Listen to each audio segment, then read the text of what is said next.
was a wild one at MSG, and it was kind of a crazy, long battle with all kinds of twists and turns. What do the Rangers have to do to get back in this in Game 2? Well, they're going to need their goalie to be rock solid again. He's probably a little bit tired today. But, you know, in terms of generating offense, I think they got to be a little bit more creative. It looked like they were really trying to feed Panarin and have him create for them in the offensive zone.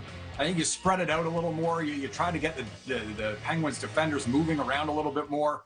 That can help them. But like I said, Pittsburgh, to me, was the better team in regulation. They were the better team in overtime.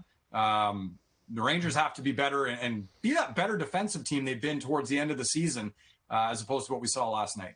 Steve, you participated in a long game of sorts, the Easter Epic, with the Islanders and the Caps many moons ago. Yeah, 35 years ago. Wow. Yeah, and it was pretty good game for you. You had, I think, 2 points in the game. Not bad. Thank you. I had 2 helpers.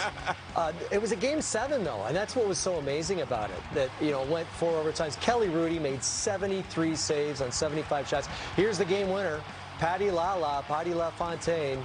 In the 4th overtime. There's only about 8 minutes to go. There you are. There he is. Yeah. It's one of the highlights of my career, really. It started Saturday night. It ended Sunday morning. A quick story, I had some friends in New York who were watching the game in a bar. They kicked them out. They got home. They saw the game, and they thought it was being rebroadcast. I was like, the game is still on. So, yeah, there it is, the Easter Epic. Wow. What do you remember about the in-between periods and your feeling physically? Because we saw some of that last night. This one even longer. Well, you know what? We didn't have any food, so somebody brought some oranges, and Dennis Potvin, who was injured, went out and bought a pizza. And I think it was between the 2nd and 3rd overtime, brought some pizzas into the dressing room so we could eat. And then How does he buy a pizza? I mean, does he call it in? I think he called it in. Okay. I think he called it in because obviously they'd shut down the concessions. There was no spicy pork and broccoli around? No spicy pork, no broccoli. But I remember after the 3rd overtime, I was so tired. Normally you take off your jersey and you take off your shoulder pads and you loosen your skates. I couldn't even bend down to loosen my skates.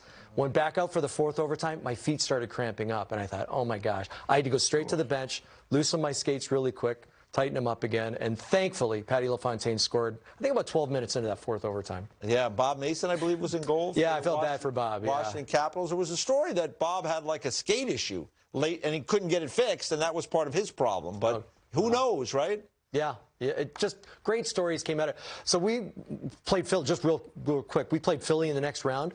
Our plane didn't land in Washington until 7 a.m. We took a bus to Philadelphia the next day at 3 in the afternoon, and we lost that first game against Philadelphia. So wow. Yeah. Well, the story that'll come out of the game against Pittsburgh, Mike, was Louis Domingue, who kind of came out of nowhere, put down his fork and knife and got in there and made 17 saves to get the win. He may have to go in Game 2. What did you make of Louis Domingue coming in and playing so well?